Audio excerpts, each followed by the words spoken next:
All right, welcome back to a brand new video of the Target Individual Program. It's all middle experience. I see the perp walking up there. Look, he keep looking down at his phone, look what he keeps doing. Every time you'll see him drop his head, and he looks down at his phone. All right, look at the hand signal.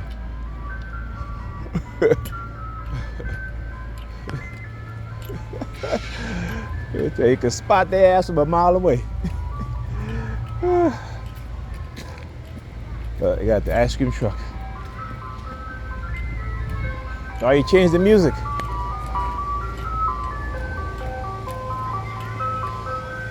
And it's the same ice cream truck guy that I had a conversation with about changing that music.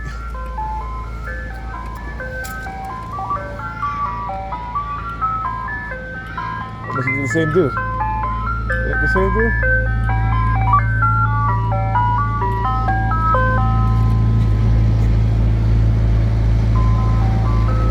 Oh, go to the back. Oh, it was the other dude. I thought you were somebody else. Because I had told the other dude to change that music. Oh, his music? Yeah. I told him it's a degrading song. You mean that softest song? Yeah. This is not softest. No, I know. That's what I said. Okay. But when he comes around, he used to play that other song. Okay. I tell you, it's black people. Yeah. Nigga want a watermelon. I know that song. Right. We don't play it though. Good. Yeah. That's the old time softest song them still play. Yeah, but again, we as black people, we should understand and we should know, right? But we don't know. They don't want to sell ice cream. They don't know. Some of them guys, they don't know history of black people. Yeah, that's true. They're from somewhere else. That's and true. Just come and get a job to drive a truck, and that's all them know. But they can learn. Yeah. If you know English, you can learn. Well, people like you need to tell them. No, I tell them sometimes, because sometimes people mistake my word to do after listen to this book. This is just a box from drop on. Right. Because there's a meaning to that song when they play that song. You understand? Yes. When they decided that they were going to use that song on the ice cream truck, it was these white racists. Like a laughing matter. Yeah. So when they see black children run into the ice cream truck, they understood what the song means, but the kids didn't understand it. Yeah, because during the pandemic, everybody should have heard about it. Right. Because you're at home every day and Right. publish it. Right. Online, everything. So, a lot of us don't know how white people have created certain things just to disparage us, to disrespect us. Just like you know? Them used to play the black man in the movie and then put black polish and put on his face and stuff. Yeah. Antics. Yeah, and the minstrels. Black people don't behave like that. They're not trying to show a black person when you're not black. Right, but today they do. Some of them. Today, They still do it? no. What I'm saying is that today what they've done to a lot of black people is to condition their mind to become like those minstrels. Yeah. You understand? Even things that was information is so out there for everybody to see. Right. I realized that even them Caribbean countries, Yeah. those first, when they get independent, those people who the British hand over the government to. Right. Those were people who go to England to train. So Right. So they mind them. Right. They mind. They come back half white. They come back with the same mindset as the colonial. That's why it takes people, so long for them to even make certain changes. But they don't even want to do that, my brother. Some of them, you see nowadays, they kick them out, and all the ones that are there now go to the University of the West Indies where they grew up. They don't have this English mentality no more. That might not be true though, because even in Jamaica, right, you still have other groups of people coming in, right, where the black Jamaican man and woman can't get the type of job they need.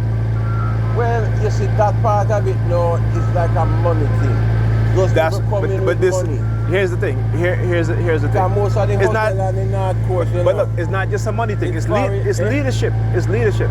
Because if I'm the leader of a nation, and anybody that want to come and do business in my nation, they have to employ my people. They have to partner. Listen. They have to partner. You want to know about that part? They have to partner. You ever read how that part work out? Listen. some Jamaican, I wouldn't employ them. Honestly. But then it comes to education.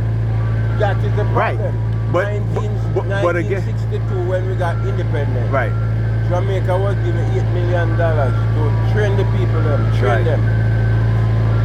Singapore got the same $8 million because they were just coming into the same system. Right. You know what Jamaican politicians do? Pocket the money. Yeah. But that's what I'm saying. It's leadership. And if you don't have good leadership, what do you have? You have a population that's going to be ignorant, less educated, right? Here's my thing. I always say, poor people should never vote for a wealthy politician. But we love people with money. But it all depends on how they get wealth. Because you see, a lot of Jamaican politicians who get money, a lot of wealthy people get money. We never know until now that they used to sell weed, ganja. Yeah, but that's still. But then when they get into political office, what do? Do they try to make things better for the people? Do they say to themselves, this is what I had to do, and I don't want anybody else doing that, so I'm going to do things to where I can save younger people from doing those very same things. Them try, but they take shortcuts, too much shortcuts. That's the. And here's the thing. The problem to me is this: without education, proper education, a nation cannot rise, right? Jamaica would have been in a better condition if they had spent that money properly. But you see what we need to do now. You see the next, if to get Jamaicans to focus on a total positive level, go and take another F in 50 years. Because I go to Jamaica and I tell you, even my one brother, I've been in a house down there and trust me. Yeah, you don't want, you can't, yeah, They I know. Take your money. I know. It's their money. They can take it from them and put it in their pocket and you look at them and smile. But that's what poverty does to people. I'm working up here. Yeah, but listen, that's what poverty does to people. So you have to understand that this is what poverty does to people. So you can't truly blame them 100%. Hold on, let me finish. Let me finish. So what you have to do, is that you don't give them access to your money. Right? Hear what you do. Hear what you do. You don't give them access to your money. You get a lawyer, right? And that lawyer will take care of the payments for your house that you're building. That lawyer? Yeah. Jamaican lawyer? Listen, you can get you can get a lawyer to watch over your finance. You don't got there are lawyers who will do service. Yes, you got to pay them, but it's not going to be that much, and it will be better. Because guess what? Even if the lawyer take your money, you can get it back from them. Your family member, you can't because they're in poverty. You tell them, you go to them, how much this job will cost overall. Right. They will tell you $10,000. Right. And you say, all right, start the job. And when they start it, trust me, it's not 10 no more. Right. It becomes 20. Because too many people start sci-fi off things. Well, sometimes, here's my recommendation with that. Sometimes, in order for you to get what you wanted to do, sometimes you have to go to the different people to do it for you. Even though you're trying to give the people in your community will have a chance, but the fact is that you got to understand what poverty does to people, right? So it's not. See, we as black people, right? We blame each other for things that we have no clue about. We don't look at the external factors, right? And when people are in poverty, the vast majority of people are in poverty, they're going to have a certain mindset. Not everybody, but the vast majority. They're going to have a certain mindset, right? You gotta understand. How the hell you change that mindset? That's what I'm saying. People have to be educated, and they have to stop voting for people who are just going to think about themselves and not for the betterment of each other. You understand? And it's very hard because good people, they attack good people. They know. They condition you to attack good people.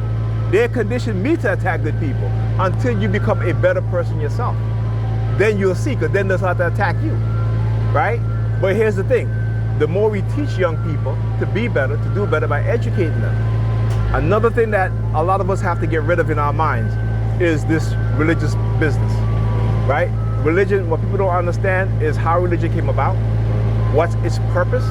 Is not to save your soul, but it's to save. You see what you're trying to say? Yeah. I pick up that from my own by reading my Bible and see what churches and things does. Right. I pick up that long time. So it cannot be coming from God Almighty. No. And here's the thing too, because the very own Bible that you read, it tells you about these preachers, right? If you go and you read, I think it's Corinthians, it says, my people are destroyed for a lack of knowledge, because they have become too religious, too superstitious. Woe be unto you, priests, who mislead the people. And so what we have now, we have people will worship the pastors and the priests instead of understanding that these people are there to take from them. Yeah, they are part of the system. They are part of the system. You know what I'm saying? They are part of the system. In America, black churches taking guys. You got your car? Yeah, but no card. Huh? I have to tell you about that. Let me pause this. I gotta see again. All right, welcome.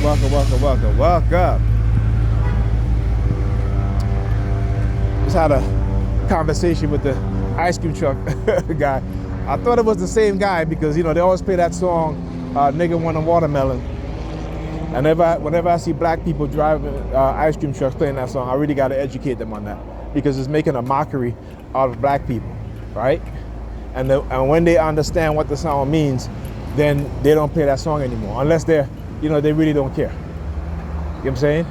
Unless they really don't care, right? And then that's not a good thing. That's not a good thing at all. They have conditioned us, as Dr. Amos Wilson says, that we don't care about each other. Look how I'm standing there. I see you, girl. Yeah, I see you. She's looking into the car window. But anyhow, as Dr. Amos Wilson said, is that they condition us so that we don't care about each other. We don't even care about our children. Okay, we don't. We don't care about our children. We care about church. We care about partying, having a good time, and that's it. And unfortunately, those of us who come into consciousness are attacked. Because not only are we attacked, but they understand that when you keep people in ignorance, when you keep people misled, when you use covert psychological means, right? What is known as cognitive warfare and neurocognitive warfare on a people that you have made ignorant, right? They understand what kind of product that they're going to produce. They understood that, right? I was just telling the guy, I said, they bred us like cattle. They bred us like cattle. You don't think they understood what kind of products they were going to produce? You don't think they don't understand that? Listen, these white people know what kind of products black people were going to be. They know that. That's why they condition us the way that they condition us. When I talk about the rat utopia experiment, right, go look at that video. Go look at that video. See, we tend to, like I said, not understand psychology because we're not in a position to do experiments like how they experiment on us. So we are not doing anything that they don't already know that we're going to do. So we like to think that we're in control of things. We like to talk about God is in control of things. The people that are in control of things that are in control of you are the ones that are in power. It's the one that control your resources. It's the one that you got to go to get food, clothing, shelter, education, medicine, right? If they control every aspect of your life, and you come and you tell me that God is in control of your life and all this stuff, you're foolish. Because if God is in control of your life, you're not doing a good job, right? Because the vast majority of black people are what? Surviving. We're not living, we're surviving. So you rather follow God who's going to have you survive, and that same God is going to have other people living, meaning that these people, other groups of people are going to have wealth, they're going to have resources, right? And if you got resources, they're going to take your resources. And if you have wealth, they're going to take your wealth. So how does that work, right? You know what I'm saying? How does that work? Explain to me, right? Common sense. Right? We got to think about things in a more common sense way and not in a biblical manner. Because even if you think about it in a biblical manner, are you thinking of it in the right way? And what is the right way? Right? So you don't know. Again, a belief system is a belief system. Right? It is what you believe. Right? It is what you believe. So a belief system is just that. Anyhow. So yeah, I was telling him about Dr. Amos Wilson. The more you listen to this man, it's like the more you begin to understand. And there are times when I binge watch a lot of black scholars, black psychiatrists, black historians, because there's always going to be a time when they're going to try to dumb you down or dumb me down using microwave radio wave frequency, targeting the brain, targeting its cognitive ability, targeting your perception, right? Your ability to think, right? Because once they see that you are a thinker, they got to stop you, right? Once they see that you are a thinker, they got to stop you. This is why, look, 7632. This is, let me make sure that my phone is recording, all right? Yeah. This is why they don't like thinkers. Because your ability to think and to see things for what it is, right, is a threat to them. Not only is it a threat, you become danger. You become what they would call a threat to public safety, right? Because the vast majority of black people, they're zombies. They are dead in the mind, right? Yeah, we're breathing, but we are dead in the mind. Like I said, these people are planning, plotting, and we're on our knees praying, right? So who's the fool? Who is the fool? If they're planning and plotting, and we're on our knees praying, and our outcomes are negative, who's the fool? Talk to you guys later.